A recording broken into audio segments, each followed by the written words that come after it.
Okay, hi everybody. We're live. Thank you everybody for coming. If you're new to this channel, if you haven't met me, my name is Deann, and this is Deann Shield Maiden Tarot, and I do this channel on politics, personal readings, and I love paranormal. And so today I have with me three great people and one is brand new that I have never met until this morning, and first time on my channel. And we have Natasha Rosewood and Tea Time with Tanya and Mel Dorr. Aloha shirt psychic, shirt psychic. And so before we start, we're going to talk about paranormal and some spiritual stuff, but I want to talk to Natasha since it's your first time on, and tell everybody like who you are, what do. You do a lot. That could take up the whole dang show. What you do a lot. And like all your credentials, all the stuff about you, tell us. So okay, make a long story short, currently I started as a palmist many years ago, and I was a flight attendant at the time, started reading people, and then people would say, oh my God, Natasha, how can you see that from the lines? And I went, I don't know. So I evolved from palmist, came to Canada in 1983 and continued my studies. I've always studied metaphysics since 14 or 15, and realized I was a psychic. And my first book is called actually, I Think I'm Psychic and You Can Be Too. So that was the moment for me when I went, oh my God, I think this is real. And so from there, I evolved into a past life regressionist, quantum healer, Ghostbuster, spirit medium, and author. And I've written 5 books. 3 of them are metaphysical. First one is, can I do it this way? Behind me, I Think I'm Psychic. This one here. Second one was, I thought you were dead, another psychic adventures. And the third one is Ghostly. And I've since written 2 books on my flying experiences, but I've even got ghost stories in those. So I can't help myself but to hang with the ghosts and keep telling people about ghost stories. oh, I love that. So where do we get the books if we want to get one of your books, which I do? They're all on Amazon and On Kindle. Amazon? And Kindle, absolutely. And you can go to my website, natasharosewood.com, and kind of poke around and see about the books and what I do. And I do a lot of social media. I'll be doing lots of readings from the books coming up. So just follow me on any social media, actually. I'm everywhere now. And you said you're a medium? So because I'm you wrote a book about talking to the dead, or I thought you were dead. Yeah, so what happened in my early 40s, I was living in Whistler, a ski resort in BC, very beautiful. And I was in this relationship for 2 years, and this man had just proposed to me on the Wednesday, and on the Monday he dropped dead from a heart attack in the kitchen. And the weird thing was, I had seen that 2 years prior. I said, oh, look, I see you going in 2 years through this big spiritual transformation. I see white light all around you, thinking he was going to have an awakening. And I said, I think I'm here to help you with that. And 2 years later, he dropped dead. So as we know, all these really negative experiences turn into gifts in some way at some point down the road. And that really catapulted me into the spirit world, because I was always thinking, what's going on with him? Where is he? How does it all work? And my spirit mediumship skills have just become stronger and stronger over the years. And now it's just like all the time in my readings, the mother shows up, the brother shows up, whoever. You have a good sense of humor, Natasha, because as you were talking, I felt his energy. And I get this insane desire to laugh, and I didn't want you to think I'm being irreverent, but I know, me too, and I didn't know what that was. I think that's his humor. Absolutely. He was, well, we had this joke, and you might appreciate this, Mel, coming from German heritage. He was German, I was English. And I said, I think you've come back to haunt me. I must have killed you in the Second World War, and you've come back to haunt. So we had this kind of taunting energy between us. But yeah, and I'd say, oh, it's a miracle you're a German and you have a sense of humor. But he was very funny. Did he like to be outside? Love being outside. We did a lot of skiing and walking. Because he's showing me like mountains, snow. He's showing me birds. He's showing me animals. Reconnecting with nature. And the message for you is he also wants you to reconnect with nature. Yes, I'm not doing enough of that. You are so right. Thank you, Mel. Thank you. Thank you, Sig. That's very good, Mel. I've never had anybody bring him through, so that's very special. Thank you so much for that. And then you said you did a medium and then Ghostbusting. Yes, absolutely. So the Ghostbusting, and I understand, Mel, you do this as well, correct? Yes. So I'm sure you have some stories, but I'm just going to give you a short one because I've got some real epic ones that could be movies of the week. So I know we don't have time, but one of them was I was living on the Sunshine Coast, and a client of mine called me, and she lived up kind of at the north end of the isthmus where we lived. And she said, Natasha, I've been trying to sell my house for 2 years and it just won't budge. And people love it. They come in the house, they enter the living room, and then they stop dead, turn around and walk out. And she said, can you come and, clear the house for me? She said, but my husband doesn't believe in any of this stuff. So, you'll have to come when he's not here. And I'm, okay, well, just so happens I'm coming up that way today. I can be there at 11 o'clock. Went in the house and it was very pristine, actually too pristine in a way, very white, lots of corners. And I walked in the living room and I instantly felt there was a spirit of a tall man sitting in the chair. And I said, well, he's there, but I'm going to do a walkabout. And I felt around the back of the house, when it was an old farmhouse, there was a cow, funny enough, that needed to be released. This cow had been very abused and it was still there. So I actually did a ghost busting on the cow and released the cow to the spirit realm. Sounds bizarro, but the cow went. I said, you don't have to be there anymore. You're not stuck. You can leave. Your spirit guides want to take you. And so the cow released. And then I went back in the house. And in one of the bedrooms, I felt there were spirits of 2 little indigenous girls. And they were like playing around a boat and they were kind of giggling. And they seemed very content. And then I went back in the living room, told the owner, yes, we've got this gentleman here. So I asked him, why are you here? Do you want to leave? Do you want to stay? How can I help you? And he said, well, I'd like to leave, but I don't want to leave the girls. And I said, I think the girls are okay. And I felt that the girls had drowned in a boating accident. And he had somehow felt guilty about that. I don't think he had anything to do with it. But I said, they're fine. I think they're going to stay here. But would you like to leave? And then I felt his mother come through and say she wanted him to go the other side. So I sat with the owner, we held hands, and I'm sure you experienced the smell where the kind of heaven opens up. There's like a rift in the heavens. And I kind of invited him to come over, and the mother reached down and pulled him up.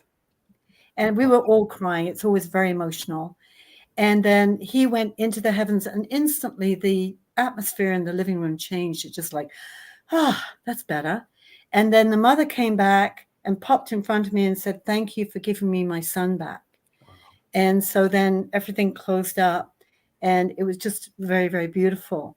So I went home.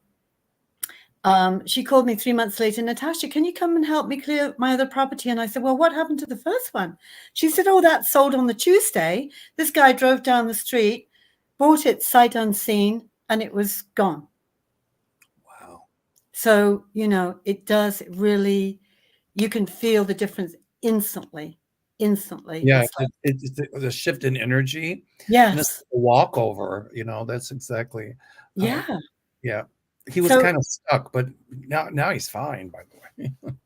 That's great. That's great. That's great. Because I just feel, the joy for me. I don't know about you, Mel, but I just end up bawling because it's so, freeing spirits that have been stuck for 300 years sometimes. It's like, oh my God, and the anger and the rage to build, and then being able to kind of dissolve that and just say, listen, we can give you your power back and you can do whatever you like.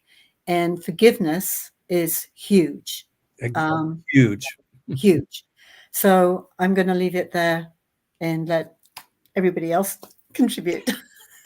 Well, may I ask, Mel and Natasha, how did you guys learn how to clear spirits, how to go into a house, how to speak to, spirits? How did you begin to learn to do that? Did you just go there and do it on your own? Did you read about it? Were you taught? I'm going to let Mel answer him first.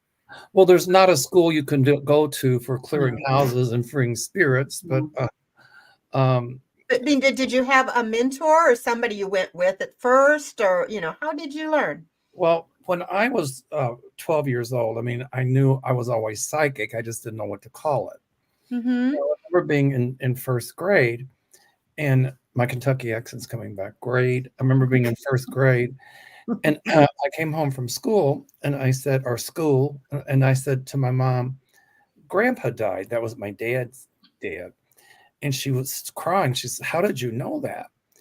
And I just knew it. It's called claircognizance. We know, we don't know how we know or what we know. Mm-hmm.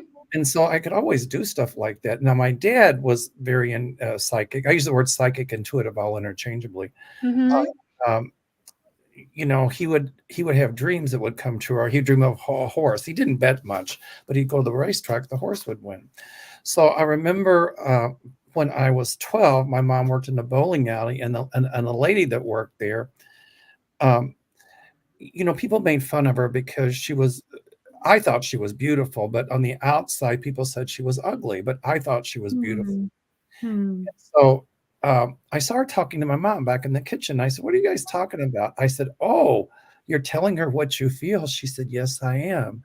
And you have the gift too. It's called psychic."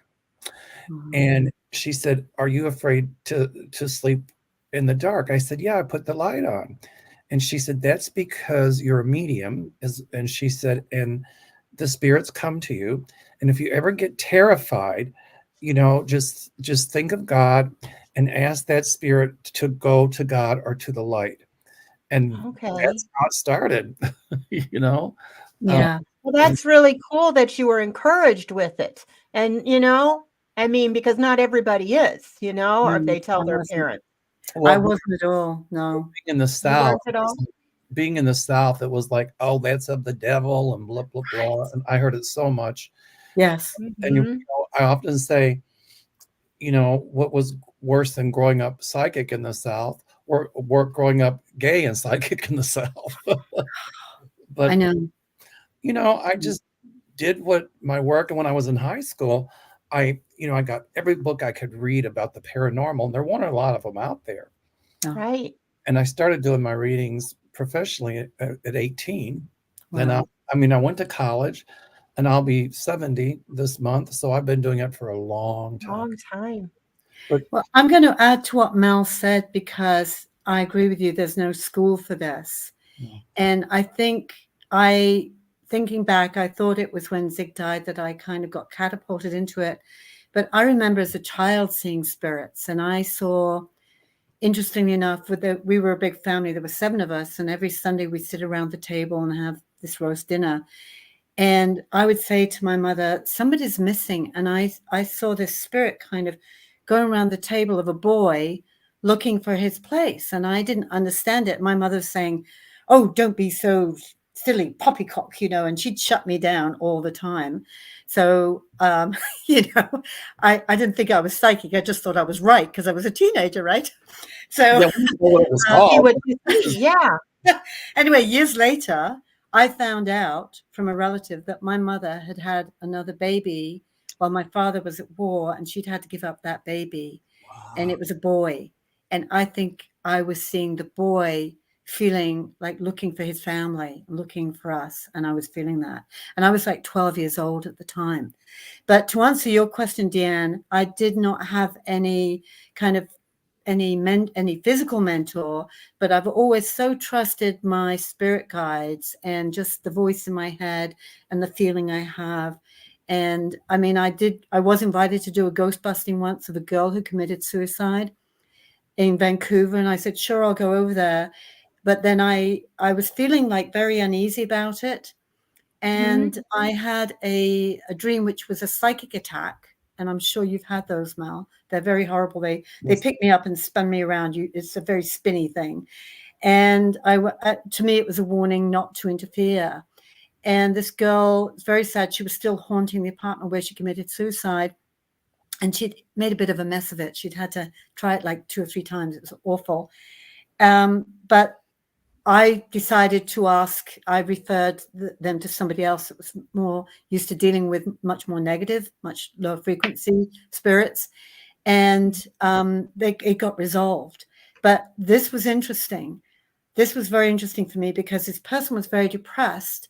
And I think they might have been quite psychic, and they were vulnerable to lower entity spirits that kind of took them even deeper down. And I think motivated them to commit suicide. And I'd never experienced that before.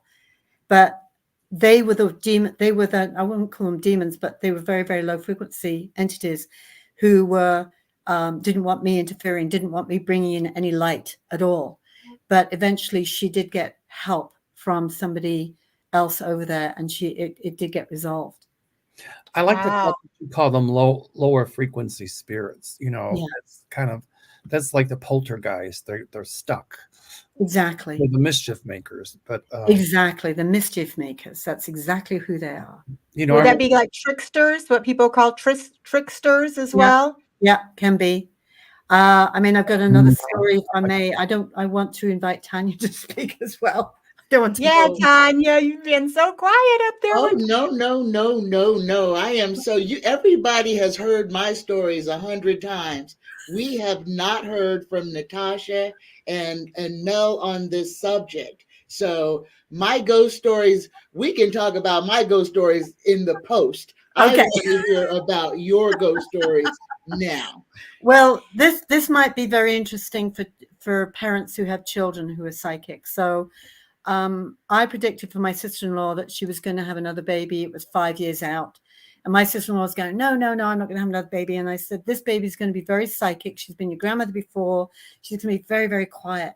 So sure enough, 5 years later, Charlie was born, and she's adorable. I love her to pieces. And one night she was staying at her dad's, and I slept in her bedroom, and she'd been having nightmares. She'd been waking up every morning at 3 o'clock in the morning, screaming and running up the stairs to her mother. So I lay down in this bedroom, and I've been doing readings all day. So I was kind of, in the zone. And I thought, my God, there's so many spirits in this room. And Charlie had this, remember when people used to put those white veils over the bed, and it was like, it looked princessy. And I looked at that veil and I went, ooh, it looks dirty, but it wasn't dirty. And when I lay down, I went, oh my God, there's these trickster energies tied up in this veil, and they're taunting Charlie at night. Because she was like 4 or 5, she's wide open, she's a child. And that's the word I got, Deann, was tricksters. And the magician. There was a magician there playing cards, but he was a trickster as well. So one by one, I was kind of dealing with these ghosts. And I say, okay, you can stay, you can go, get out of here. And I got up in the morning, and Carolina came downstairs. And before I could say anything, she said, oh my God, Natasha, I had this nightmare where we were both staying in this big house, and you got up in the morning and you told me it was really haunted, and we had to, you had to leave because you had to take care of the dog, and I was left alone in this big house. And I said, guess what, Carolina? I'm sorry, but I've got to leave, and you've got to deal with that room. There's ghosts galore in there. You've got to get rid of all the toys. You've got to sage them. You've got to take down that veil, clean it, scrub it, clean, put new bedding on, everything. I mean, I've got rid of some, and then you need to sage it. So she did, and the nightmare stopped. Why do you suppose children are the most that see? That you see spirits? A lot of times they're just open. Like, I mean, because they don't have the doubt, or because they don't have the filters right. that we learn as adults. Right. Children. I remember when I was younger, it felt so natural to me. And then, I never got into, oh, you can't do that. It's not of the church or whatever. I just did it, I didn't care if it was of the church or not, because I knew it was natural and normal for me, and it was not anything bad. So I think when I have clients and they tell me about, their children are getting psychic hits and this and that, I say, encourage it. Don't just. Exactly. They're usually told it's an imaginary friend, is what they're told. I never did that. My grandmother used to say, the dead ones won't hurt you. It's alive ones you got to worry about. It's true. I remember when I was my grandmother had 24 grandkids. Wow. But, they were from Kentucky. What do you expect? But she, she would buy little Christmas gifts and give us all. And I was at her house, and she said, "Here, I got this one for you." And she never would, whatever everybody wanted, they could have, but she never said, "This one's for you." And everybody don't send me emails and get crazy, but it was a Ouija board. And my grandmother and I, we would sit and we would play with the Ouija board. And Grandma would say the prayer. She was Catholic. Okay. And we would have our own little message seance circles. And I would look forward to going to Grandma's house because we would always play our little seances, if you will. Yeah. It was very normal for me. I'm sorry, Tanya, you wanted to say something. I didn't mean to interrupt you. Oh gosh.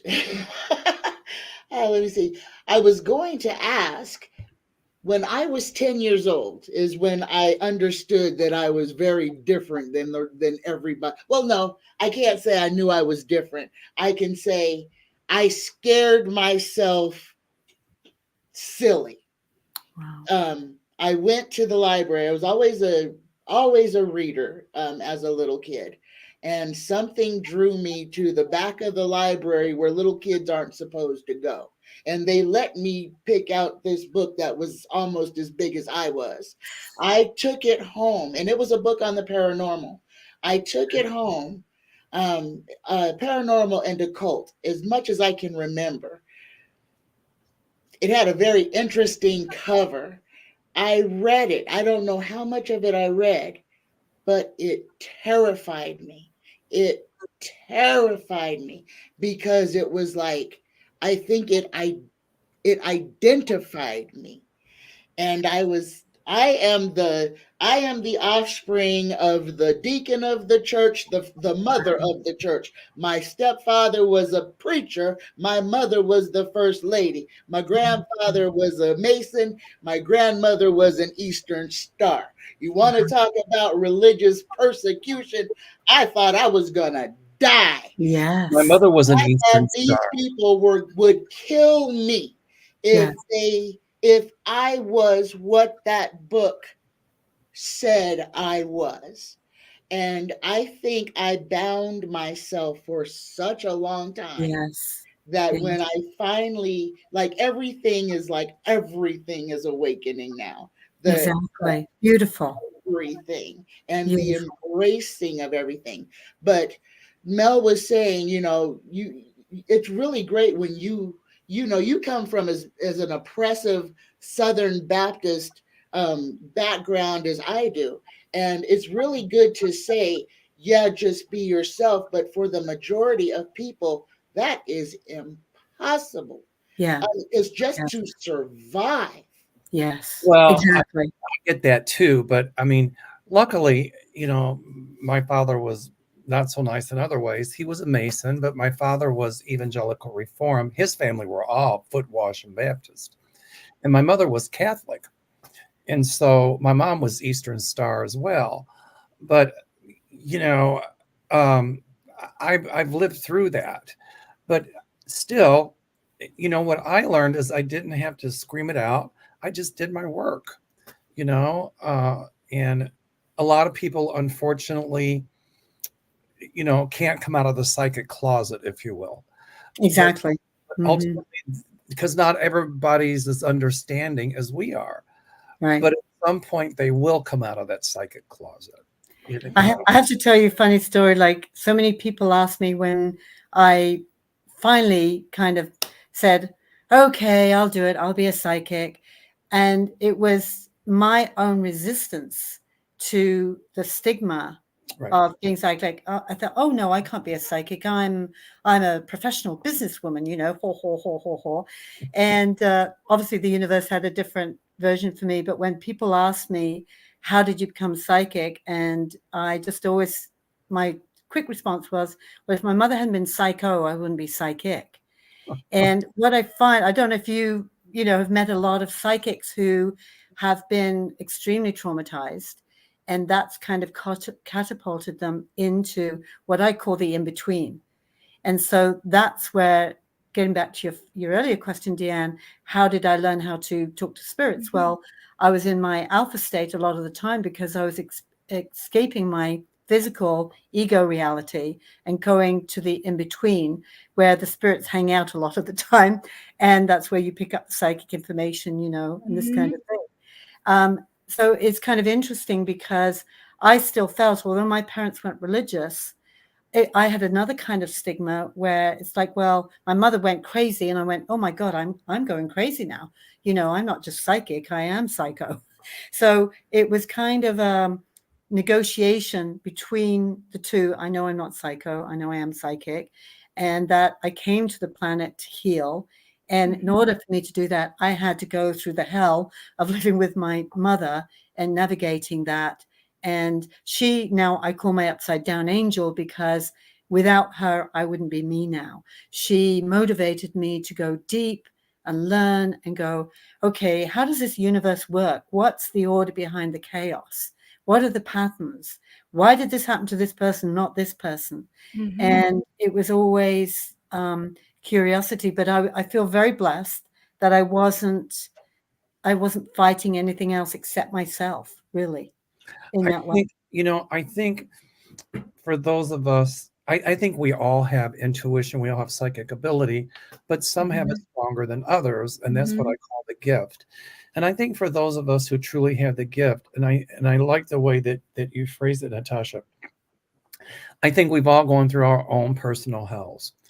But it was my gift and my humor as well that got me through all of that. It really got me through all of that. And actually, when I was in high school, I wasn't out of the closet in those days as being gay because I thought I was the only one. And I remember going to school bullied and being called sissy, queer, all that stuff, and getting beat up. But I would come home and I would read about psychic stuff. And I remember getting a package. I think I got it through mail order of Gypsy Witch cards. I have those. That's how I started learning to do the cards and all of that. And then regular cards, I didn't need them, but that was my escape. And that helped me keep my sanity, because going to school and not being popular because of being a gay, and not being, Mr. Athletic, I dreaded going to school because I knew I was going to get beat up every day. But when I would get home, that was my saving grace, was to read about psychic stuff, was to just delve into it. And I remember learning about automatic writing, and I would try it, and, the thing with grandma. And so it really, I think, in a way, saved my life. I just want to kind of segue in back to ghosts there, Mel, because I don't know about you, but I find a lot of ghosts that I deal with are basically stuck spirits. They haven't gone over the other side because they've done terrible things and they feel they're not good enough to meet their God, or they feel regret. They're still very attached to the person. Maybe they murdered, or they didn't, they treated badly. But a lot of times it's because, they didn't live out their life in some way, the way that they feel they could have. And I don't know about you, but I just, I feel forgiveness is a huge part of ghostbusting. It's releasing and letting go and not carrying the pain anymore of what somebody else did. And just accepting that, the life that you came here to live, you lived no matter what it was meant to be, and getting the spirit, either the departed and or the living, to accept that and be at peace with that. And I tell my clients all the time, the greatest thing you can do for yourself is always be at peace. You're alive now, but you don't know what's going to happen next week, or maybe you do.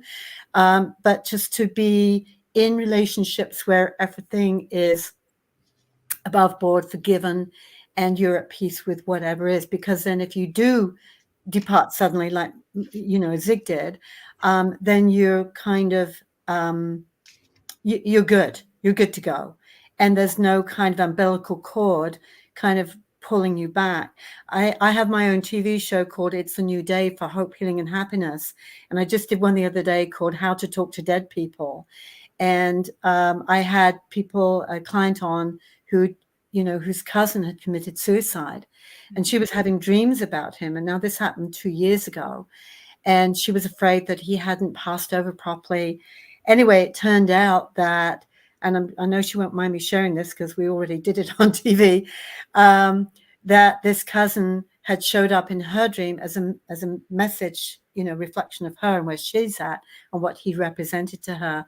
But what was cool was I was able to say, he's done a lot of work on the other side. He does not want to come back to the earth plane. He's happy to stay on the other, and he's kind of a angel in training. And I feel like he's come back to be your guide because he was an older cousin and she was felt protective with him. And I said, there you go. And she was so kind of relieved. And so many people, I mean, we talk about ghostbusting ghosts, but I feel like I'm ghostbusting the living more because they're the ones that are holding on to this pain and this remorse and this guilt. And it's like, you gotta let it go. Bingo. Yeah. Right. Right. Can I just say something that I don't mean to change the subject, but there's somebody, Jamie Bull, in the chat that says in 1986, she's something about the Dale Shears show from home. And she said, well, Dale was living in Hawaii. And were you there with her at the time? I first met Dale Shear through Peter Herkos. And she invited me to Hawaii to work on the Diane Suzuki case. So the first time I went to Hawaii was to meet Dale Shear. And I'd always felt a calling toward Hawaii. I'd always wanted to go since I was a kid. And I remember when it became a state. So yes, I do know Dale Shear, Jamie. Sherry H said, somebody else was saying something about, I'm not gifted, but intrigued by others. What defining moment in your life, considering your mom never lost her temper? Oh, I don't know if that was for them, Sherry, or for somebody else. But were you talking about, Natasha? There was somebody in the chat that asked when they said, does anybody ever refuse to go to the light? Would that be why? Could it be somebody who came from a Baptist upbringing like me, that maybe they feel like they were gonna not go to heaven and so they're afraid to go to the light, or they're afraid that they did, like you said, bad things? And what happens if they won't go?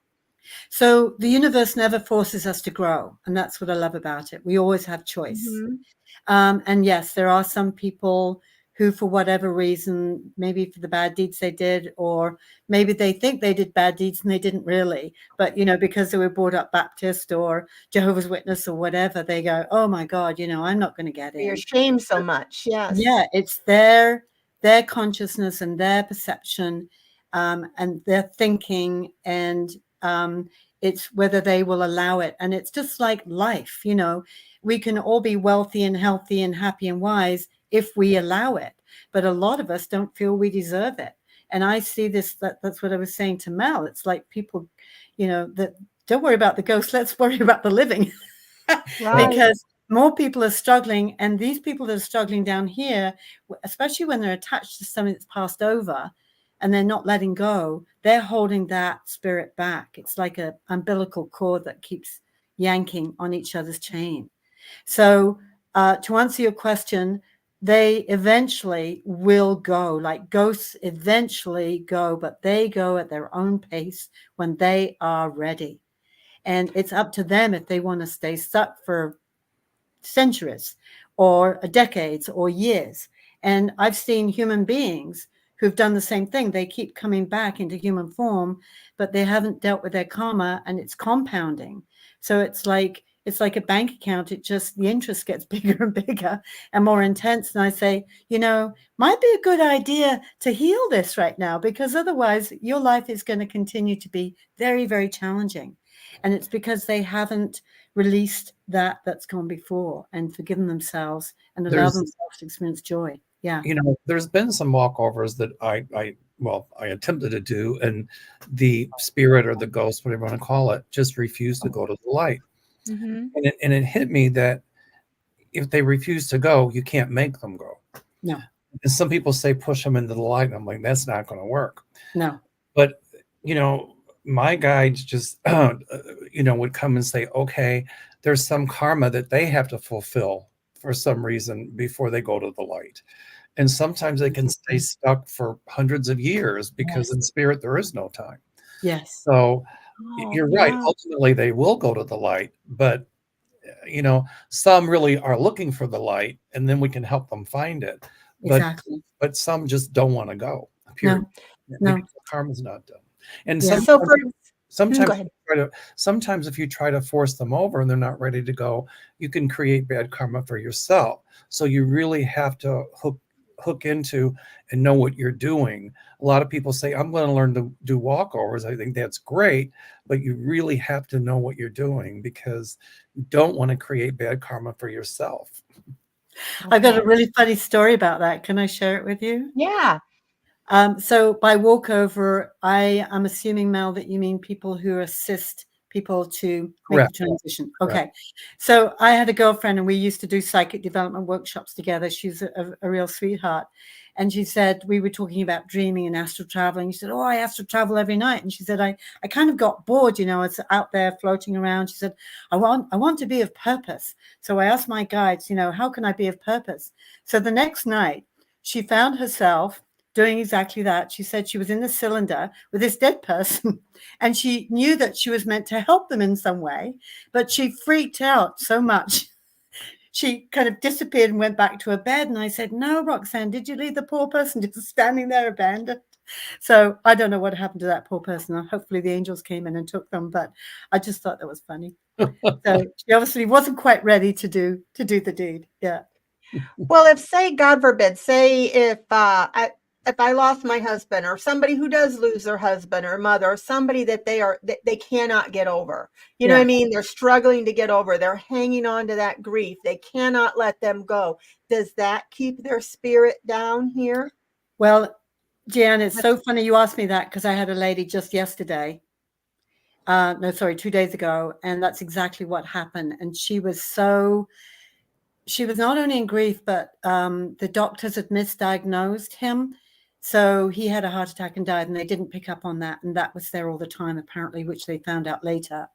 So she kept saying, oh, I hate the doctors. I hate the doctors. And she was in this terrible grief. And I said to her, you really are going to hold him back, because I can feel him. He's okay on the other side, but he's so worried about you, because if you've got this low frequency and you're holding on to him so tightly, and the event, and if you don't release that and release him, he won't be able to be free. And she kept saying, is he okay? Is he okay? I said, well, he will be when you let him go. Yeah. Right. And it's a tough one. Right. It's a tough one. I think people are afraid of, I tell clients who are going through that, I do a lot of work like that, like with people who are going through crisis and losing loved ones. And I say, it's okay to grieve. Absolutely. But if you're like angry at the doctor or angry at this, that holds the living one back as well. Yes. And I tell people, I can't tell you how to grieve. It's okay to feel your grief. But just because the person you loved crossed into spirit, they don't want you to lay down and die because they crossed over. They want you to live your life. Exactly. And that's the message that usually comes through. And so I'm so glad you touched on that, because that's huge. I think it's really huge. Yes. And I laugh because, and I said this today somewhere, like, we're all worried about, are they okay on the other side? And I said, well, they're having a great old time. We're the ones that are still down here going through the struggle and the pain and the God knows what. And I find it fascinating how people are so worried. Say, why would you not think he's okay? So I think they think he or she hasn't transitioned properly, or they're stuck, as a ghost or something. And it's like, no, they're kicking off their slippers and putting their feet up and reading the newspaper, and they come and visit us, or they've decided if they were not very nice to their child or their wife on the earth plane, they will sometimes opt to relieve their karmas to come back and make good for that. My mother did the same thing, because she was not very nice when she was here, and she came back as an angel, which was like shocking for me to see in the beginning, but it was very lovely. And she's made up to me in so many ways. And now I feel like, we're back to having that beautiful relationship that we had right in the beginning. Can I ask you a question about your mother? Does she rage? She used to more than rage. She doesn't now, but No, but since you were on the earth plane. when rage, oh my God. How would I describe it? It was more than raging. It You was said like fatal attraction kind of a. she was possessed. She was possessed. And I saw the thing come into her. Like she'd switch mid conversation. So we'd be talking about the weather, and then she'd suddenly, oh yeah, little bitch. And I don't want to even get into it because it's too scary. I had a But I sister-in-law. couldn't watch The Exorcist. I could not watch The Exorcist because there was something in her that was evil. I can't diagnose, but it sounds to me like also she had borderline personality disorder. Not even borderline. She was full in. Well, borderline personality disorder describes, that you don't know. It's like having a hand grenade attached to the front door, and you don't know if it's going to explode. So you go out the window, and they're there with a stick of dynamite. Yes. And you don't know what triggers them. And one minute they love you, and the next they're you little bitch and all that stuff. Yes. Yeah. So I have a member of the family that has that, and it's very, very difficult because you're walking on eggshells all the time, never knowing what thing you might say that will set that person off. Natasha, just out of the blue. Read about borderline personality disorder, and I do agree that she probably had some negative influence around her with spirit, but read about it, and I think that'll enlighten you a lot about her behavior. Well, I know she was a narcissist, and that came out much later. Yeah. Oh, she was a malignant narcissist, but yeah. And she was an alcoholic, and she was psychic. So, triple whammy. Wow. And very sad because she was damaged, obviously, when she was little. And, I think people that are damaged become psychic a lot of the time, but they spend their whole life trying to heal, bringing their nervous system into their psyche to kind of heal that. And, that when she was around, she lived during the Second World War. In England, you were either crazy or you were sane. There were no counseling or Reiki or, nothing like that. And so she got no help. But, how did that impacted you to a degree that you just did your work. Yes. And so out of that, if I don't want to call it negative, but out of that negative experience for you came something positive because absolutely you did your work. Absolutely. That's what my first book is all about, is saying that out of all these traumas that we go through, you're not having a trauma because God was feeling mean and having a bad day and decided to, curse you with something. There's a reason. And I think it's part of the soul contract before we come here, but it's, I wouldn't say we choose them, but we agree to do them so that we can develop the gift and do the learning and help others and empower others and evolve. So yeah, I totally agree with that, Mel. Yeah. Thank you. Are you working on another book? Go ahead. I'm sorry. Are you working on another book, Natasha? I just finished my 5th, and I've got a screenplay that I'm dealing with somebody in Hollywood with. So yeah, that's the next project, plus an online workshop for quantum healing, which I want to cater towards Indigenous women. And funnily enough, I just attracted to myself an Indigenous women's group that want to be empowered. So that's very exciting. Well, when I get to 22,000 subscribers, I will get a copy of your book and I will give one away. And I'll give away some of Deann's oils as well. Lovely. Lovely.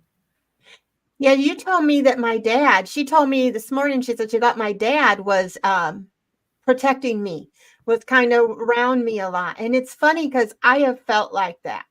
I have felt like, because he was so hard on us as kids, like he was around now, like trying to make up for it, kind of. Yeah. Did you feel like, is that something you've seen or something you just felt? Or I was surprised you said that. Are you asking me, Deann? Yeah.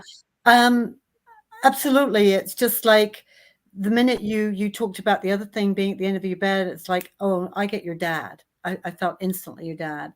And I didn't feel that you were threatened by this other thing, but the dad, And I felt, I don't know if you told me, I forget now, but I felt his harshness, like his inability to express his love, which, Mhm. you know, he felt, but he was embarrassed by, or it wasn't the era to do that.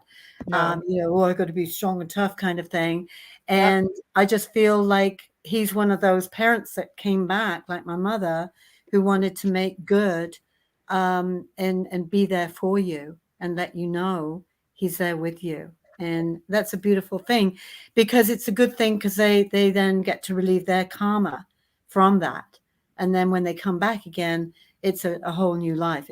It's a fresh, you know, hopefully Do you it's a think fresh. they choose that sometimes? Or like they look at their life review and say, I want to go back down and be with her or help her, or they're told to, or, you know? They're given choice. I think there's always choice here. You're not forced to grow in any way, shape, or form. And you can, again, if you don't, you get stuck, right? Or you compound your karma.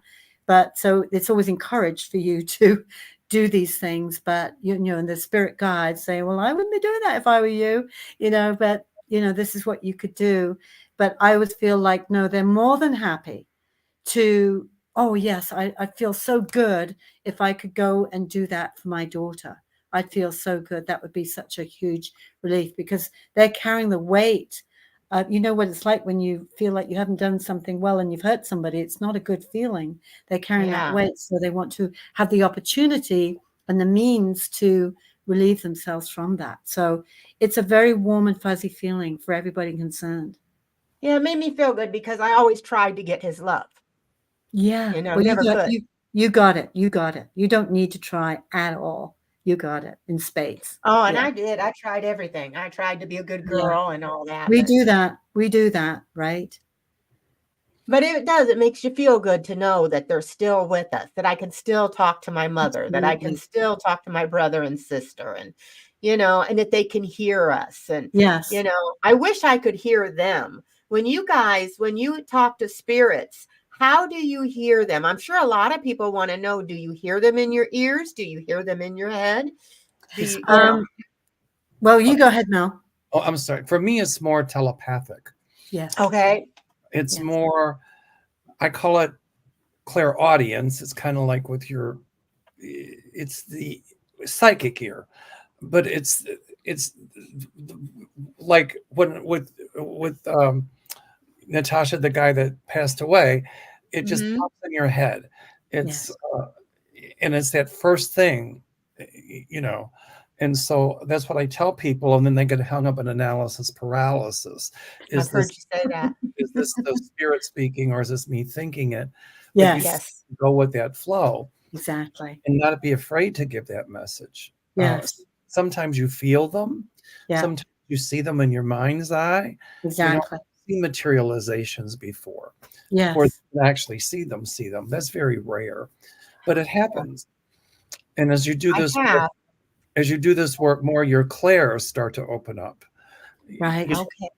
Right. So I mean, I would agree with Mel. Like, I hear the voice, I see in my mind's eye what they look like. So if they come through for a client, they'll often identify themselves in some way. So they walk with a cane, I'll see them, like, you know, walking with a cane, or I'll feel like how they died, you know, the heart, I feel that. I'll see if they're bald or they've got big, you know, locks or whatever. They'll give me an indication to clarify, because I'll say, oh, I feel like a father energy coming through, but it actually wasn't the father. It was when I described the person, well, he's tall and slim and he's always straightening his tie. Oh, that's my stepfather. You know, so they'll give me little idiosyncrasies that really point to that. But what I was going to say, Deann, and this is kind of very cool, and I talked about this on my show the other night, is we don't have to wait for spirit to come and see us. Like, I have actually started, it's very cool, starting to go to the gates of heaven and knocking on the door and saying, you know, I'm really missing these people. Can I come in and meet with them? So what happened, obviously I'm in a meditation, and obviously they're not going to let me go all the way through, but they kind of let me into the hallway. And it's like the butler came and said, who do you want to speak to? And I said, well, I'd really like to speak to Michael and Adrian. And off they went, see if they're busy. And one of them came through, actually. And I was able to have them sit in the hallway and just kind of have this interchange. And he was a famous movie director. And I said, Michael, what am I going to do about my screenplay? I said, you said you'd give me help when you left, right? So we had this little interchange, and it was very interesting. And he said, don't worry about this. This is all going to be resolved. And it was. And then his wife wasn't available, so she's busy, so that's okay. And then when I was sitting there, other people came through. Actually, my dead fiance came through for a little bit. And so I thought that was so cool that, a lot of people say, well, he hasn't come and seen me, or she hasn't been to see me. Well, you go and see them. It's like, don't wait for them to call you. You call them. So I don't know if anybody wants to try that, but it's cool. That's a good question, because I have people all the time, and I had somebody today, her sister just passed away in December. Well, but she hasn't come to me. And I said, well, maybe she's not ready, because it just happened in December, and maybe it might be traumatic for you. So I'm glad you said that, because it's like, what do you say to those people? Well, and sometimes people get jealous. Well, they go to my sister and they go to my father and they go to but they don't come to me. Well, maybe you're just too demanding, but so let's say I say, just visualize this door, call it the gateway to spirit or gateway to heaven, knock on it, don't go in or go in the hallway, and ask them to meet you. Some of my people would say, I tried it, nothing happened. Right. So I know how I would answer that. I would say, well, don't try so hard. Just let it happen. Right. Exactly.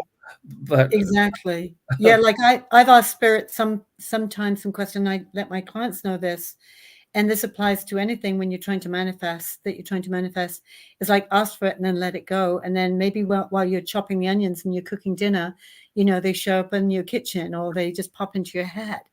It's right. When you're not, like, some people sit there and go, it's like, that's not going to work. Right, you got to be in that relaxed frequency. Agreed. And it's amazing when you said cooking dinner, because I love to cook, and sometimes when I'm cooking, that's when I get my greatest mediumship work done. Exactly. That's when I talked to my mother, because she was the cook in the house. Really? So when I'm cooking something, I was trying to make her chicken and noodles, and I'm talking to her in the kitchen going, Mom, how many eggs did you put in this?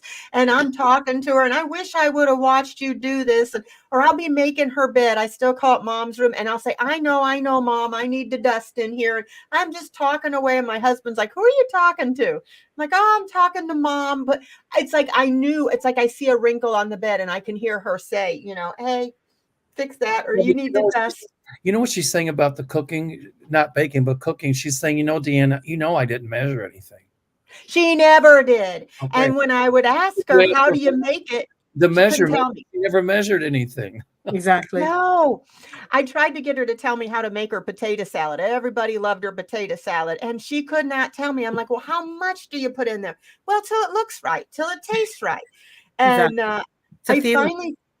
She could never tell me a cup, a half a cup. It's just like, well, you just till it looks right, till it feels right, till I wish I would have gotten that. That's a good cook. Yes. This is so funny, because people rave about my cooking, and I say, I swear I have a spirit guide that's a chef, because I'll be standing there and I go, this needs something else. What is it? And I get the answer, and people go, wow, this tastes so good. And I go, I can't take credit for it, really, because I feel like I'm channeling this, somebody fantastic. So it's interesting. Yeah. I call on my mother. It's like, I was making tuna salad the other day, tuna salad, but I thought, I want to make this different, And my mom said, put some Dijon in there, put some of those raisins in there, and put a little of this, and put some walnuts in there. And I was like, okay.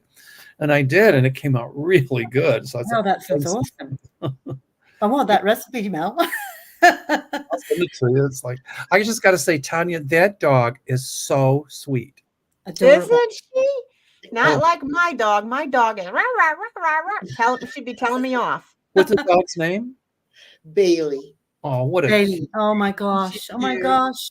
That's the name of my friend who passed away a little while ago, and I miss her so much. Oh, well, there must be a reason that she fought to get in my lap. I was just going to say, she fought to get. Well, say hello. Hi, Bailey. I'm so happy you're a dog now. You're so cute. I was just going to say, why is the dog in Tanya's lap? And now we know, right? Wow. She fought. She was about to tear my shawl apart to Wow. get up here. So, Because and then she was trying to get on camera, and I'm telling her to sit down. What kind of dog is she? She's a Maltipoo. She is I so had a cute. multi-poo. Wow. I have a Cavapoo Let's see her now. face again. Let's see Bailey's face. oh, she's Oh, adorable. I think Natasha needs that. I love Bailey. Oh. Isn't she sweet? Doesn't she's she have the sweetest adorable. little face? Bailey was actually from California. She reminded me of a very happy monk. There was a roundness to her in some way, but she was always happy, always laughing. And she actually married my husband and we were her first. And we got up to the pergola in the garden, and she said, "I'm sorry, I have to go pee." And it's like, "You can't leave now." And she just did whatever she wanted to do. But she married us, and she did a beautiful job. And then she didn't tell anybody she was sick, and she passed away. And I was like devastated. Did she have cancer? Yes. Because when you talked about her, I saw this figure surrounded in red. Yeah. And that means cancer. I wonder if it settled in her chest. I don't know. I heard it was stomach cancer, but I never really got a clear idea. Sometimes I can get the symptoms they had before they passed as well. Right. Exactly. She's showing me feathers, but I don't mean like birth. I'm showing like these boas. Like, Oh, well, she was very flamboyant, kind of. Not yeah, she flamboyant, was in a very spiritual way. You Right, know, she was just funny. I just love Bailey, and very highly intelligent.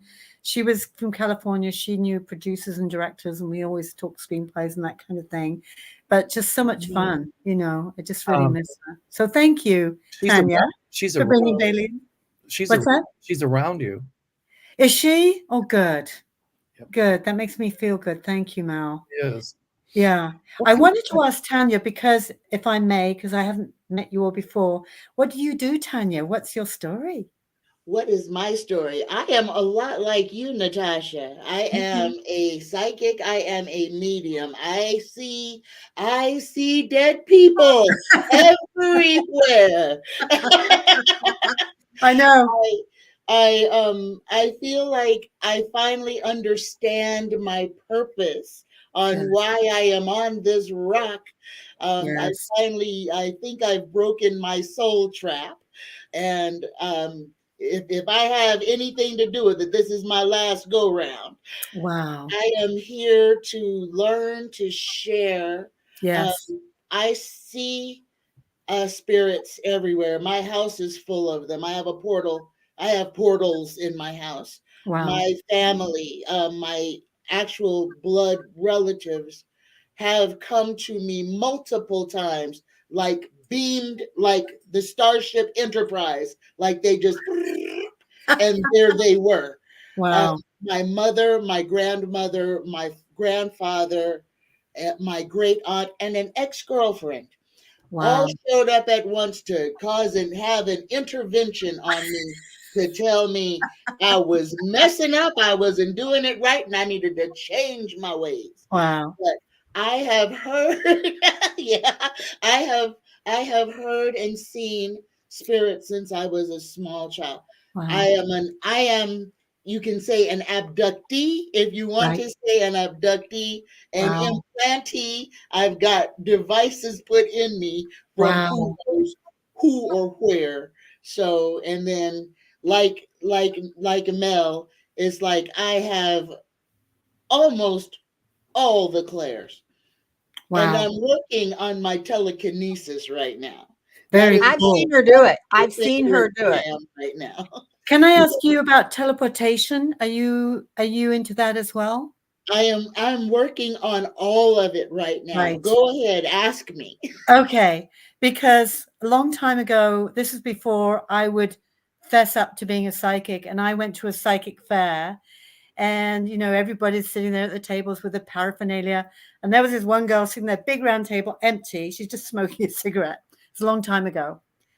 And I sat down, and she started saying to me, "Oh my God, Natasha, you're so psychic. You're going to have your own Learjet and Rolls Royce." And I said, "Well, I don't really like Rolls Royces." And I'm going, "Okay." I thought she was crazy. Exactly. Anyway, she said, "Oh, when the Earth goes pear-shaped, you're going to be actually helping people. You're able to teleport. She said you're a great manifester, which is true. You're going to be able to teleport, and you're going to be able to help people go down to the center of the earth. And I'm going, like this.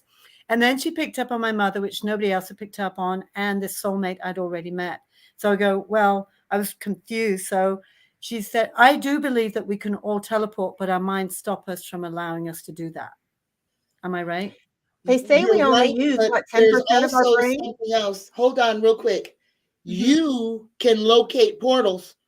You can locate them. It's like you have something to locate. It's an energy like you can locate. I don't know if it's just locate or if you can create Okay. portals. Okay. You may be able to create portals, but this is what I see. You can literally take somebody by the hand Yes. and lead them. Yes. That's what she Yes. said. That's what Yes. she said. That's what I'm doing. Yes. Wow. Interesting. Well, it's the kind of thing when you visualize yourself going to heaven and open the doors, you know. Yeah. Mhm. Yeah. It's kind of like astral travel in a way. Yes. Have So any of you ever astros traveled? all the time. I think we all Do do. ya? I Every think we all night. do. Everybody does. Yeah.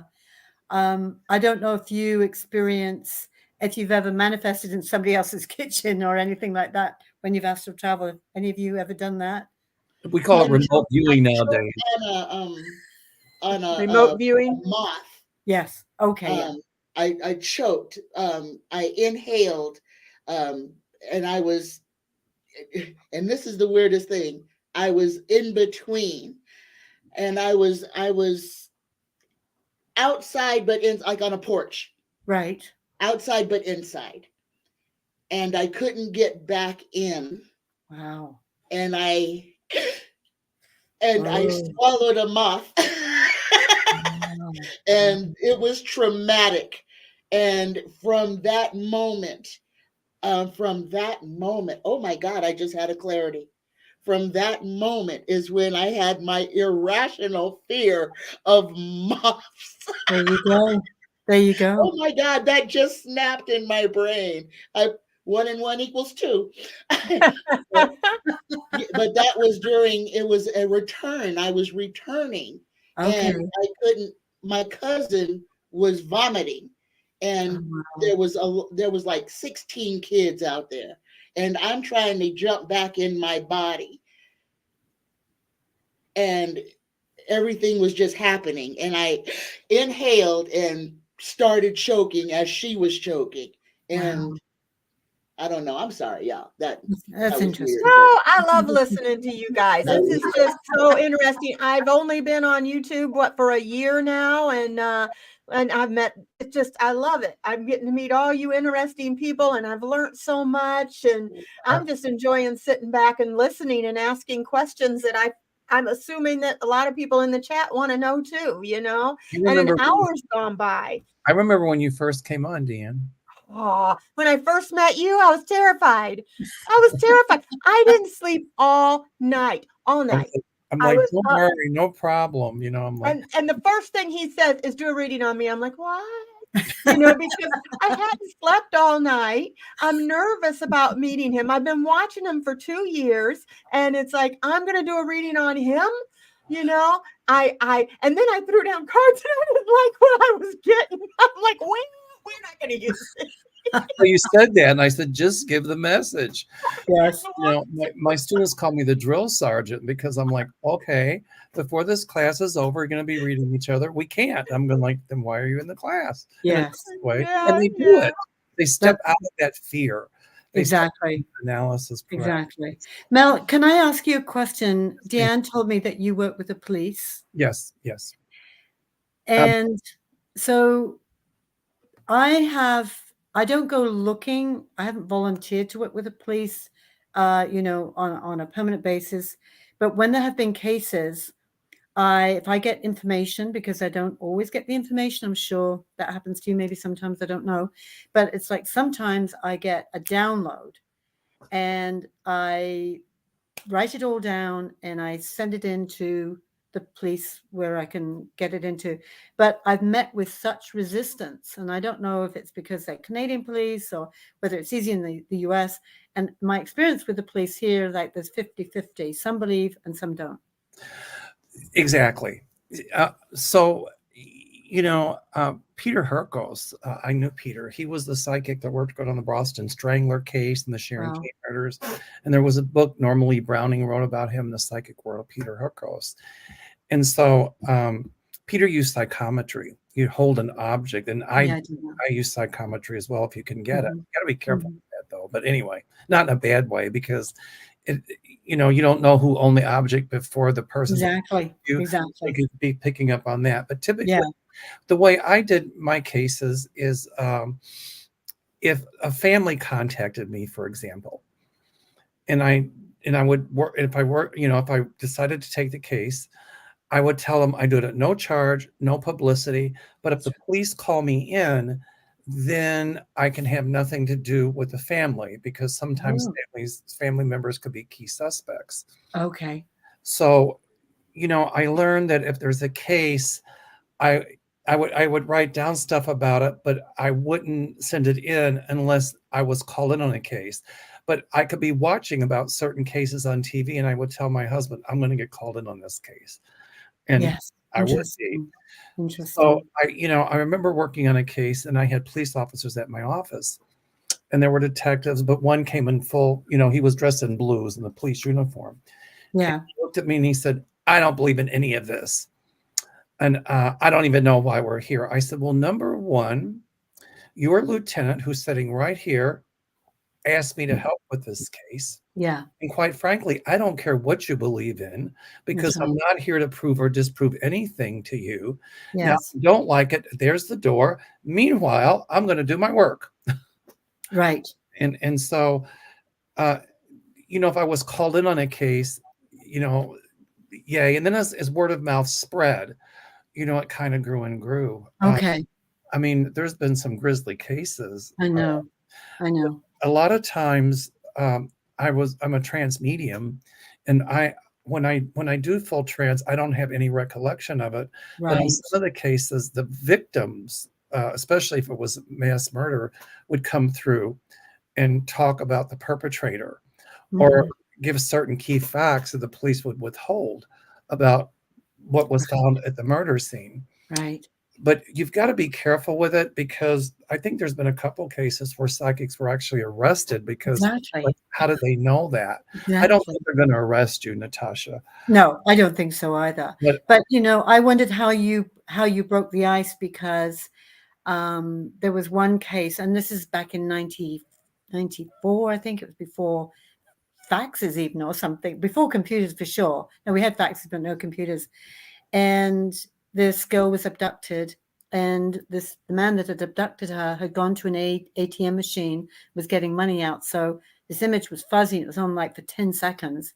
And like I say, I got this full download, and I went, he's from Montreal. This is a name like J.O. or O.J., and he's a mechanic, and he's going to take her out to Alberta, a town beginning with the letter R. I see this big black and white house. Anyway, I went into great detail. So I got the download, and I typed it all up, and I faxed it into the police station, the local police station. And I called and I said, did you get my fax? And he said, yeah. And, he sounded like that. And I said, have you had any other psychics call? And he said, you wouldn't believe how many psychics we've had. So my thought was, and I don't know if this would work, that, psychics get different things. They get, but if you had say you had 5 really good psychics, and you had one case, and everybody would get, it's like doing a reading, 5 psychics doing the reading on the same person. They get the major points, and then there'd be these other little bits of information all around it. And what if you did an overlay of all, just to really give credibility to the policemen who don't believe, maybe just one person? Do you think that would work? Well, here's what I've learned. I used to work with Linda Petrine years ago. She and I would work on cases, and sometimes we'd bring in another psychic. But we'd work on it, in her dining room or in my dining room, and then we'd write down stuff. We actually would work with a police sketch artist. She was a forensics artist, a Joy Mann, and she would draw, the perpetrator or whatever. Wow. Saying. You know, people would say to me, how do you solve the crime? I'd say we didn't. We were part of a team. And, us, 2 or 3 psychics, the police sketch artist, or forensics artist, and the police department.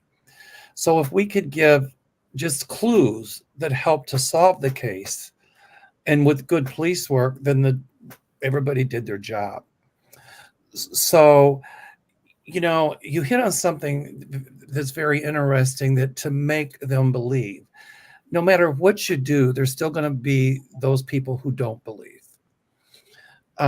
But then with a few of them that say they don't believe, I don't believe, but what are you saying? Yes, exactly. So the way I got started, it was a missing person case, and they went to the police department, and what Spirit gave me pretty much happened, and that kind of started the whole ball rolling. And then families would come to me when somebody was missing, or if it was a murder case, and they would go back to the police and tell them what I said. And then the police would call me. So, the thing is, and this policeman you talked to said it right. Well, how many psychics have called in? They get gazillion. Yeah. Inundated. Yeah. But I think once you get to be known, yes, then they're going to call you more. And I see that for you if you want to do it.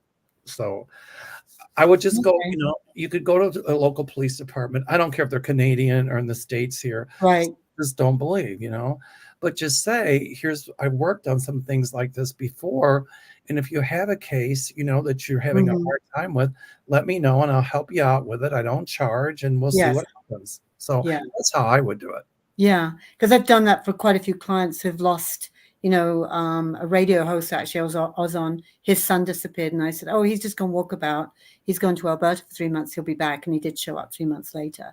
So, I've had successes like that. But I think also, to be honest, I'm not going looking for finding missing children or murders and that kind of thing. I'm too sensitive. I'm a happy psychic. I like to be in the happy lane. But, if somebody comes to me, or if I do see it, I'm not going to turn it away. Correct. And I don't charge for those either. And that's why you establish that rapport with the police department. I mean, I'm a happy psychic as well, but I've worked on some pretty heinous cases. But the reason I worked on them is because if there's a perpetrator out there that's hurt other people, the idea is to get the case solved so that perpetrator couldn't hurt other people. Yeah, exactly. And so I've got some interesting cases. And a lot of times the spirits come through and help out with it too. So exactly. Well, I don't know if you remember, just very quickly, and then I want to answer this question actually. But just very quickly, when Elizabeth Smart went missing, and I wasn't very well at the time, so I was kind of resting, and I saw the picture of her father in the newspaper, and I went, oh, he knows who took her. It was a guy in the house doing some kind of maintenance in the house. He was the pool guy, wasn't he? Wow. Yeah. So, and I got other things, but I called and yeah, sure, ma'am. Okay, bye. Thank you. Okay. That's why you establish the rapport. I've done so many missing people and murder cases. If a family comes to me about a missing child, and I get a lot, like with missing people, but a lot of times what happens through YouTube is somebody will call and say they don't, that they heard about this person missing while I work on it. And I'm saying, no, not unless the family contacts me. Yeah. Because I never want to be intrusive with it ever. No, exactly. Exactly. That's why I don't go public and make predictions about movie stars and things like that, because I don't want to be intrusive in their lives. Exactly. So, but go ahead. Yeah. You wanted to answer that question down there? Yeah. Can we visit the spiritual realm in our dreams? Absolutely. I seem to have a lot of dreams where I interact with long dead family members. They seem so real. So I do dream interpretation, and I think there are there are lots of levels of dreaming. But one is where, and this happened the other night actually on my show, this client of mine said she was dreaming about her cousin who committed suicide, and she thought he was visiting her from the spirit realm. But I said, no, I think he's a representative. It's a message for you, your dream, and he just represents male safety, protection, that kind of thing. And also there was a fork in the road. Obviously, she's facing a fork in the road, and he came kind of as a spirit guide, but really she was dreaming about him. He wasn't super in the dream. But you absolutely can have lucid dreams where the spirits do come into the dreams and they show up. My dead fiance did that after 9 months when I was finally first out the first throes of grief and this big cloud was lifting. He then came to me. He was able to come to me in a dream, and it was like he was there. So if they feel like they're actually there, then they're probably actually there. So what you can do if you want more specific information from them is set intention before you go to sleep at night and say, hey, Uncle Fred, if you come into my dreams tonight, I really want to know about, where's the will buried, or, that kind of thing. You can set intention with your dreams. Absolutely. Set intention with spirit. And, the answer may not come to you then in your dreams. It might come, like we say, when we're chopping tomatoes for the salad. So just be open to how you receive it, but they are coming to you and maybe they've got a very big message for you. You could ask them, what is the message? What am I meant to get here? So really engage. Don't be afraid to engage with them and the answers will come. I don't know if you want to add anything there. I've got a question. The room I'm in, my mother loved this room. My mother's been in spirit since 2016. And when she used to stay here, she'd say to me, did you get up during the night? Because I heard footsteps and my bedroom door closed. I'm like, Ma, it's not me. Welcome to the spirits. And she'd say, oh, I liked it. But as you were talking, Natasha, and especially when you were talking, Tanya, and you too, Deann, but when Tanya was talking with the dog, all of a sudden I felt my mother's energy and her spirit behind me. Beautiful. And I'm just wondering if any of you all hooked into that, because this was a room she loved when she came to stay with me. Well, it's funny you asked me, Mel, because I wouldn't say specifically that I saw your mother, but I felt like you're in a room that feels like it belongs to somebody else. Mm-hmm. So I don't know if that's what I was picking up on. It was kind of not a specific, but a general sense of somebody else is there. He's in a room that I don't know. It was like, well, it's my husband's office, but okay. Oh, okay. You've got a huge blue-green aura around you, and it kind of pulsates behind your head. So, and I mean, it's the bluish, and I mean, it's a dark blue-green, but I mean, it's about this far out from your head. You got a big aura, but it pulsates. When you talk about your mother, it pulsates. Nice. I was really close to my mom. Nice. It's funny. I haven't felt her in a long time, but tonight when we started doing this show and when the dog came on and when you were talking, Tanya, and you too, Rose, I'm sorry, Natasha, and okay. I just all of a sudden felt her behind me. Yeah. And I got chills. I knew that was her and I almost started crying. I was asking with my pendulum, my spirit guides, and she is there and she loves you and is so proud of you and said, yes, she definitely is there with you. Okay. Can the rest of you guys see love the never dies behind him? Or am I the only one that can see it? Do you see the flashing behind I don't see it, but when I look for auras, I kind of do a special thing where I tune in specifically to see them. So you seen one behind me, Tanya, last week when we were. But I can't not see them. I see them on the mountains. I see them around. I see auras on everything around flowers. I can see the energy field. How beautiful is that? Seems I catch things when I'm waking up or when I'm just like in the middle of the night. I'll wake up at 3 in the morning, and that's when I'll see things, just odd hours of the night when Dale's sleeping, everybody's sleeping, and then I don't know what to do. Do I wake him up or, But he's seen it too a couple times where we'd have like from the closet a white flash come from the closet to the window, when we were talking about something. So there is something. My dog was sitting up watching a spirit at the end of my bed again last night. Wow. And I took a picture of it and it was there. And I'm not afraid of it. I just go back to sleep. I just don't know why they're watching me. when Is I'm your mom in sleeping. spirit? Is your mom in spirit, Dan, did you say? My mom, dad, brother, and sister.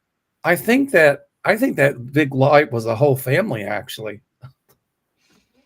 It might be. They could be checking up on me because I talk to them all the time. Really feel mom clearly around you.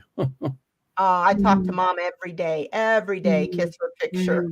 She's I here. cannot believe it's been an hour and 19 minutes. I didn't mean to go over you guys, but it was fun. And I have so much stuff I want more to ask you, Mel, and I want to talk to you more about. So we're going to have to do this again because you told me, Natasha, we haven't even touched the tip of the iceberg of anything that you know in the ghost stories. I wanted to introduce you to Mel, and I thought maybe we could do this again, and then and you can tell us some stories.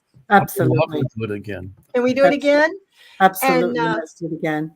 if you guys don't mind, I just wanted to make a quick little, well, it's just a little announcement about my oils. I today before we go, and you go ahead first. They're amazing. Deann sent me 3. What I do every morning, I put them on my wrist, all 3, one at a time. My OCD kicks in. I go like this. Wow. And they really work. They're absolutely amazing. So y'all have got to try these oils. You're going to love them. Okay. Thank you, Mel. I love them too. And I the new one, I came out with a new one for, we're running out of love. We're running out of seduction. We had them for February. So we were replacing them with a new oil. We've got a couple new ones coming out. But tonight we have, it's Manifest. It's called Sweet Dreams Oil. And it's for intuition and visions. It helps induce prophetic dreams and clairvoyant visions. It promotes more peaceful sleep, strengthens ability to connect with the third eye, stimulates intuition and wisdom. I added some calming oils to help relieve tension, stress, and to help with relaxation. And it helps to quiet the mind and help you keep grounded and focused, promotes peaceful environment to help you sleep, and it may help with astral projection and meditation. And some of the ingredients in it are rose, chamomile, sandalwood, thyme, cinnamon, sage, lavender. I know you can't have lavender, but I could make you one without it, Mel. Yeah, and I use a stone called prenite. I don't know if I'm pronouncing it right, but the reason I use this one is it's kind of a greenish stone, but it is a good stone to keep in the bedroom because it heals the heart chakra while you sleep. It's considered the stone of dreaming, and it's believed to increase the power of the dream state. It strengthens lucid dreaming, and it promotes communication with other planes of existence. It's also considered the stone of prophecy, with long use by indigenous people of South Africa. It offers protection from fear, worry, and anxiety by imbuing the wearer with a sense of deep peace and whole body serenity. It's also a protective stone and is known as the stone of prophecy. It's beneficial for spiritual communication through meditation, visualization, astral projection, and it's a very powerful dream stone. So I thought it was the perfect stone to add to the dream oil and a little bit of calming to calm you down. And it just smells really good. It smells just really relaxing. And so I'm going to use that when I want to go to dream at night and for anxiety and to get grounded. But that's the new one that we have. And then we have another new one coming. So if you guys want to look at it, just go to the description page. It's mymanifestshop.com. You can click on it, or you can go to the community page, and I posted a little thing telling you all about the oil, but I just did. Beautiful. So Deann, somebody in the chat is asking, can you send oils to Canada? you know what? I right now we can't, but we are looking into it. I have had requests from Scotland, from England, from France, from Canada. Where's the other one? Switzerland. So I've got to figure that out, how to do it overseas. But as of now, it's like $20 to mail a $23 bottle of oil. Now I have had a couple of people that asked me to send it to them anyway.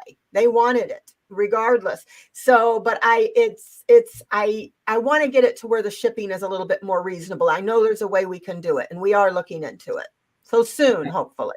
Okay. And then did you get your person for Africa, Mel?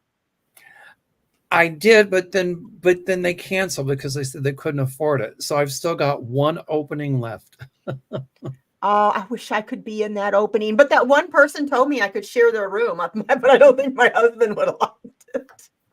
Well, the opening is going to have to share a room with somebody because I only had room for one space for one private room, and that one sold out in the beginning. So, but everybody that's going, I know, I've talked to them. Some of them have come on past trips, and everybody's going to get along wonderfully well. And so, they'll have a roommate, but it'll be somebody that I promise they'll get along with. And what are you going to do when you're down there?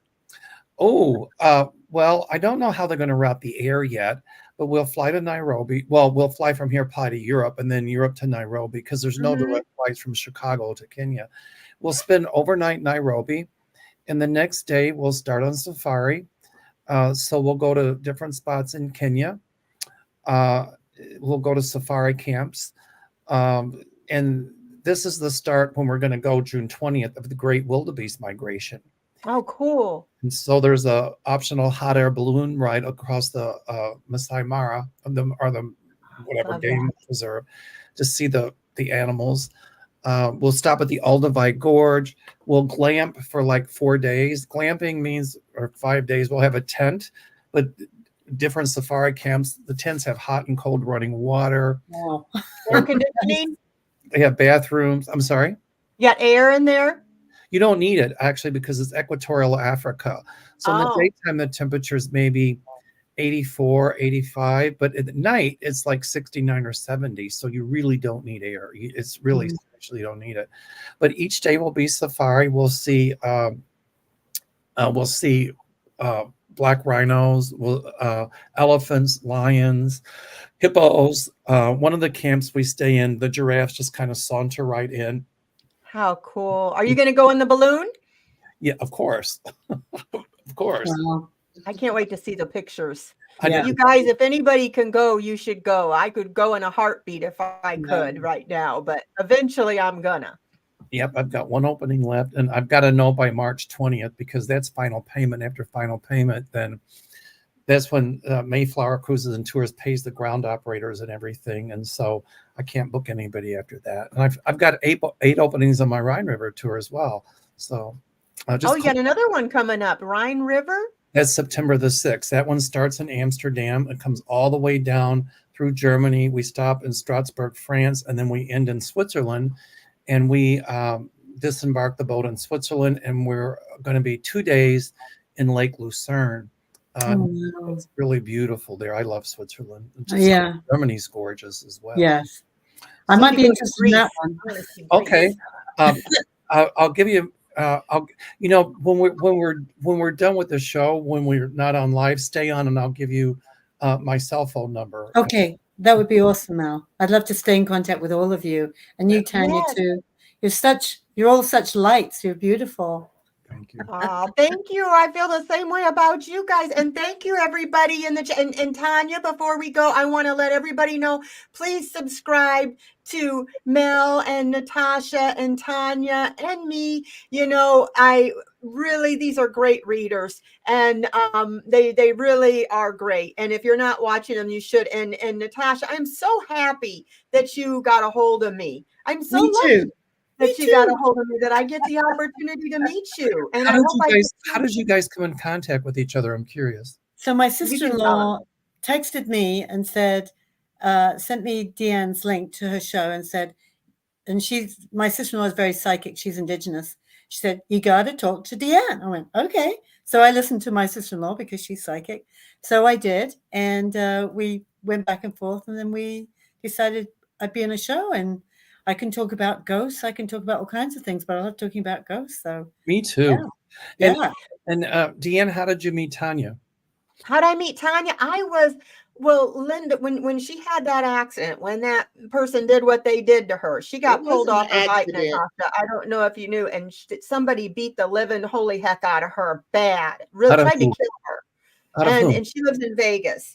And Linda Grindle, Mm-hmm. one of the readers, political readers, she's on, she reads with Mel a lot. Anyway, she did a GoFundMe, and for her, and I seen what happened. I seen your eyes. I thought, oh my gosh. And I had donated to that, but then I started watching her, and I thought, this girl makes me want to jump out of my chair and yell amen. She is just got such passion. You can tell she was a freaking kid. Absolutely. You can see it. She is passionate, and she is beautiful. just got this energy that is in her, around her, that I said, I got to meet this girl. And I was going to meet her, and I asked her on, and then we decided to do a paranormal show, because I said, I like politics, but sometimes I want to break and do something different, get our minds off of all the seriousness, in the world. And I love mysteries and all that stuff, spiritual stuff. And so we did a show, and it was so much fun. It was like just a bunch of friends sitting in the living room with our other friends in the chat, and we really enjoyed it. And I said, let's do this every Friday. And she goes, all right.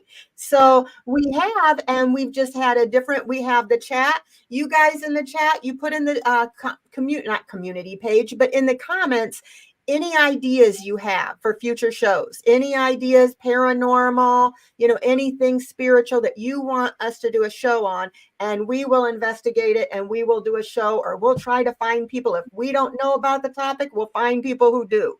And it's just fun. I knew that some way or another I'd heard about Tanya, and I couldn't figure it out. When you said that, my light bulb went on, not my psychic one. And I remember Linda Grindle doing that fundraiser, and I remember donating to it. And so Linda's very good about, people in the community that do fundraisers. When I had cancer, she did one for me. And that was so sweet of her. She's amazing. She's just wonderful. But she's a good woman, down to earth. I really like her. I told her when I was reading with her last time, I said, you know what, Linda? I said, the same with her as you. I said, when I first got to read with you, I said, same thing, didn't sleep for 24 hours, nervous freaking wreck. I'm afraid of, and I says, and now that I have met her, I told her, I says, you just feel like I'm sitting having coffee with an old girlfriend. I just feel like I can be myself around you, talk to you about anything. And that's the kind of people it's fun to read with. People that are just down to earth. Just, she's got all these subscribers. She's not a bit full of herself. She helps everybody. Even people that have 2 subscribers, she'll go on there and try to help. Mel too. And I just feel so blessed and honored that I got to read with them. And I slept last night, Mel. I love you, but I slept. Good. I was afraid. I remember when a friend of mine in California kept telling me about Linda Grindle. He's a client, Gunner. Hi, Gunner. And so he said, she's emailing you. And, me and emails, just as you well know, it's like, don't text me because I get so many emails, whatever. So I called Linda, and she goes, I've been trying to email you. And I thought, oh, you just weren't interested. And I said, no. And I explained, she goes, I'm the same way. So I said, okay. She said, let's read each other. And I said, all right, can I call you when I get home? And she said, yeah, because I was driving home from work. I got home from work, and the first thing she asked me is, how do you feel about Trump? And I said, can I swear? And I said, you mean Cheeto head? And I went with a few explicatives. And I said, Linda, can we do FaceTime? She goes, no, my hair is in curlers. And my response was, at least you have hair. Yeah. Because mine's falling out real quick. Like grass doesn't grow on a busy street, doesn't grow in concrete either. But so she said, I want you to be on my show. And I was like, no, she kept saying, I want you to do a YouTube show. And I said, I've got one, but I don't have that many subscribers, maybe a couple hundred. I don't know, blah, blah, blah. And she kept, no. You have to do it. Your guides are telling me. I said, okay. And she said, I want you on my show. And she said, but be prepared because you're going to get busy. I said, Linda, I got an office staff of a couple people. So trust me, we can handle it. Right. Yeah. And I went on her show, and here we are. So that's awesome. She's helped so many people in the community, and she's wonderful. Nice. So she has, and she's just, like I said, she's just super down to earth. That's why I told you, Natasha, I want you to maybe meet her too. I think she'd like you a lot. Yeah, they would hit it off very well together. I think they would too. But and before we go, Tanya, do you want to tell them about before you go about your channel and your sachets and all that stuff that you do real quick? I always like to promote people that. Well, you want me to do a commercial? You go ahead and do your commercial. All right, y'all. My channel is called Tea Time with Tanya. I air on Mondays, Wednesdays, and Fridays. All of my shows are viewer driven.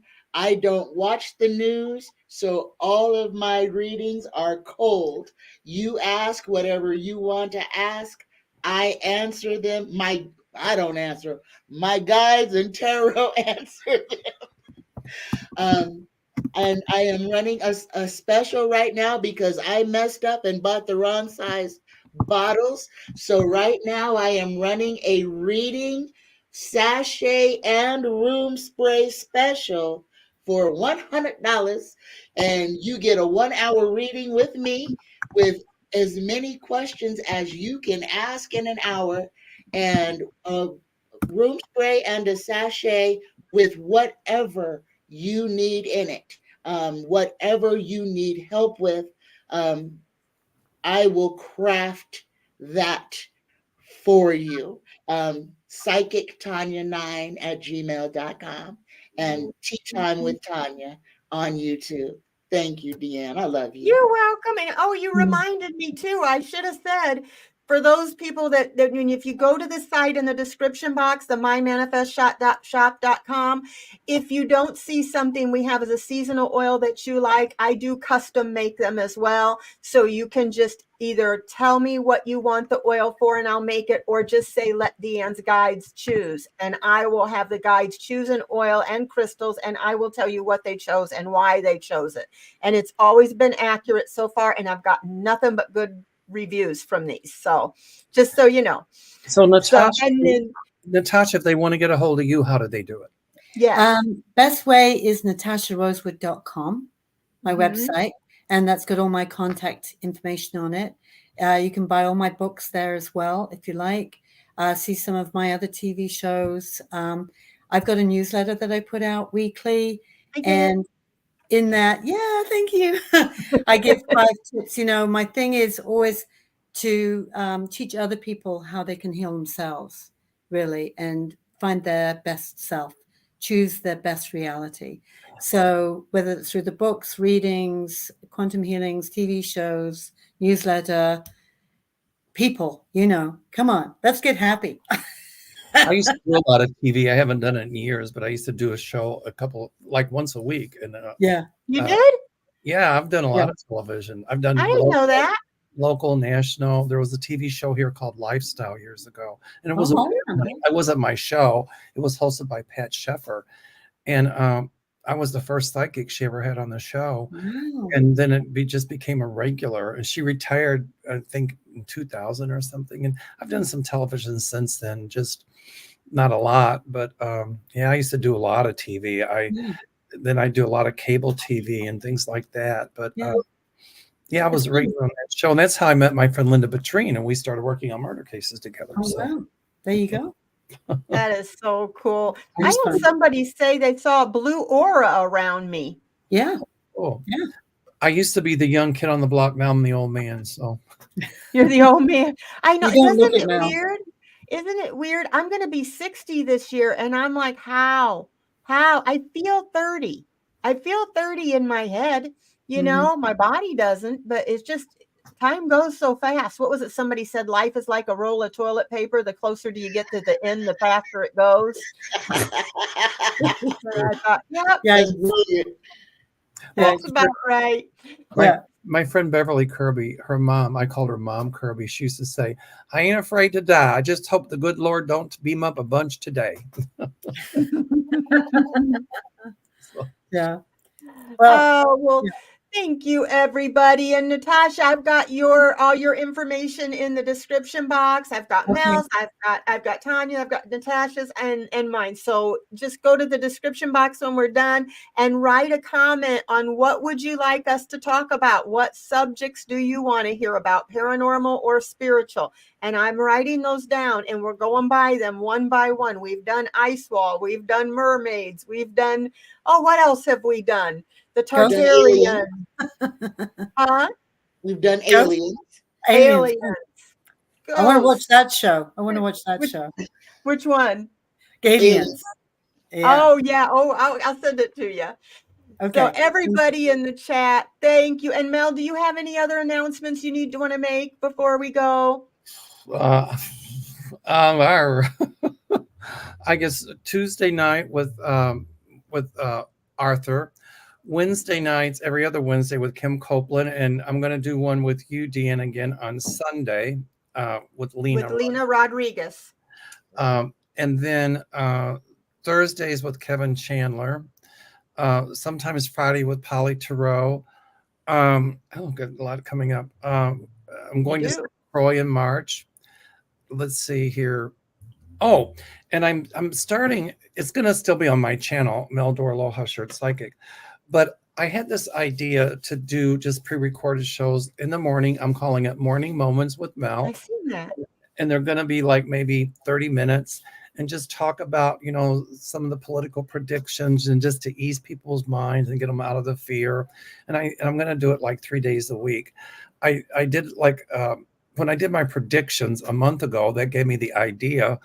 And so I did one the other day, and I was taking notes before our show of what to talk about on Morning Moments with Mel. So in the morning, I'll get up earlier and I'll do a half-hour one, and I'm going to be doing that like 3 times a week. So I seen that this morning. That was really cool. That's a neat idea. Well, I was doing a lot of ahs and and whatever because I was trying to find. I always do that. Couldn't find them, and I was like, But I'll watch myself back, and it's like and it's just because I can't get the thought. My brain is going faster than, believe it or not, than my mouth can get the words out sometimes, and they get. I stumbled with the words. Mental pause, Yes. And I hear myself going, And I'm my mother hated it when I did that. Oh, my nerves with that. So. Yes, my mother hated it when I would do that.